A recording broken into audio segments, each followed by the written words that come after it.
So what is masking? Let's have a look at that. Hi Neurospices, welcome back to Late Diagnosed. Today I'm going to look at masking and what that is for me, but also what it really means as far as, why autistic people mask. So when you are different and you live in a world of people who are different to you and the way that they think, you soon learn based on feedback that you get from a very young age. So as a child, you will observe different relationships, you will observe different behaviours, your natural tendencies where they might be rejected or ostracised, or you internalise feeling like you are different to other people just by observation. You will then learn and mimic what it is that they do, learn those rules, and then you will in turn play with those rules because you're playing in a neurotypical world, and those are the expectations that you understand need to be met in order to live in that neurotypical world. So consciously or unconsciously, you are fitting in. So whilst a lot of people will do that regardless, so kids in school and stuff, there's peer pressure, there's all sorts of expectations you set in your own mind rather than external factors set for you. But certainly as someone who's autistic, you observe the way that something is presented that is acceptable. And you also observe through feedback and watching what is accepted and what isn't, what doesn't work. And so you will push down those natural tendencies. So one of the natural tendencies might be, for example, in a conversation, you're trying to come across to the other person that you can relate to what they're talking about by sharing your own story. So you might interrupt them in order to get your point across. Now, that can come across in quite a negative way for someone who's neurotypical. They think that you're trying to own the conversation. They think that you're trying to make it all about you, when in fact, as a neurodiverse person, all you're trying to do is show them that you actually hear what they are saying and you can relate, and here's my example as to why I can relate. So that's one very common way that people will mask, and that is to pull back, I guess, on those tendencies to interrupt, because they soon find out that that's actually not acceptable and that people think that, you're being rude or obnoxious or, all those other kinds of negative connotations to it. And so you pull back and you hold back. So that's one way that you can mask. Another way that you can mask is you would normally keep eye contact. So when you're normally engaging with someone, you will look them in the eyes, occasionally looking away. And when someone is feeling uncomfortable is when they start looking away.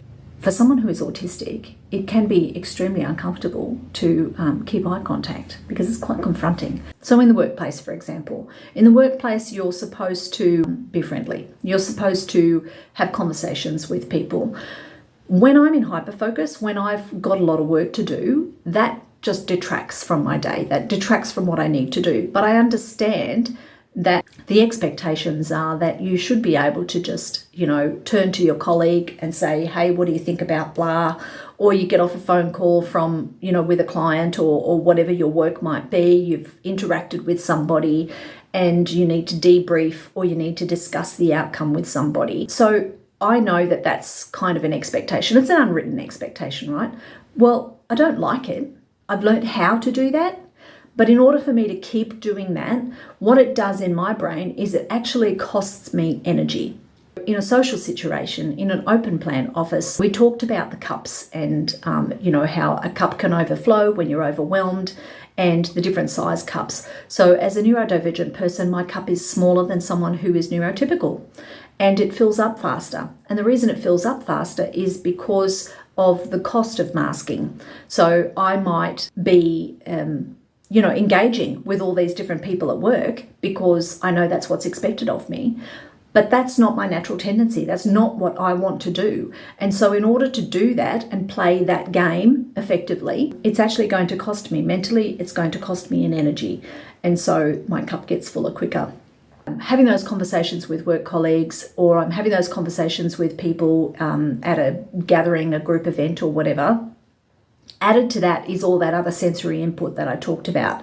And so it's maybe music playing in the background, and it might be music that I find really grating.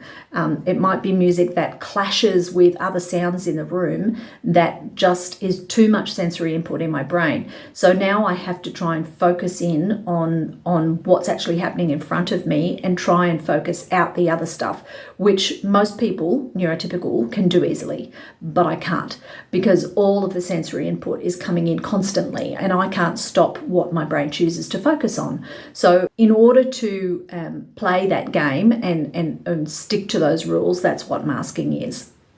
And what I'm finding now as I'm starting the process of unmasking is that I'm being more true to myself, which is great, but suddenly people who have always related to you find that you are different when in fact you're just being more authentic.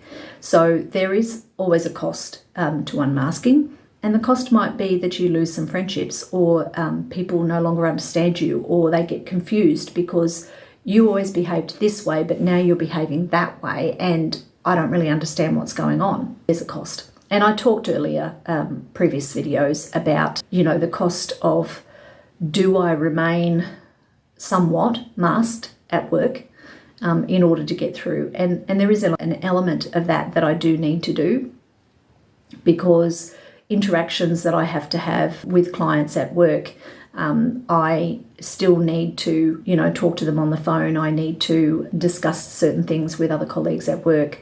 And so I need to do that regardless of whether or not I'm comfortable with it. I've just kind of learned to push past that. And that probably is still part of the masking, and why I probably need to still keep up some of that. But knowing, I guess, in the back of my mind that when I'm doing that, there's a cost. And so to make sure that the times where I'm outside of those situations, I'm in a safe place. I'm somewhere and doing something that is comfortable for me, comfortable for my brain, where I can be free to be me. So surrounding myself with people who understand me, surrounding myself with people who are non-judgmental, family and friends. And, that's kind of, I guess, really what helps me out. So it's just a little bit about masking. If that's something that you want to learn more about, I'd love to hear your comments. I'm still working all of this out.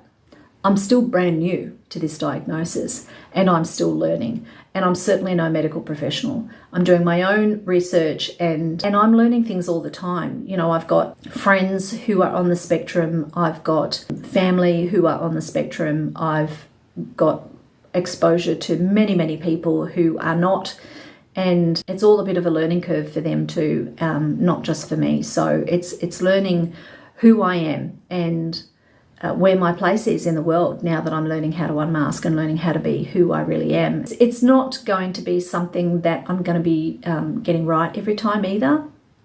So I expect some content that I'm going to make in 6 months' time is going to be vastly different to what it is now because of how much I've learned in 6 months.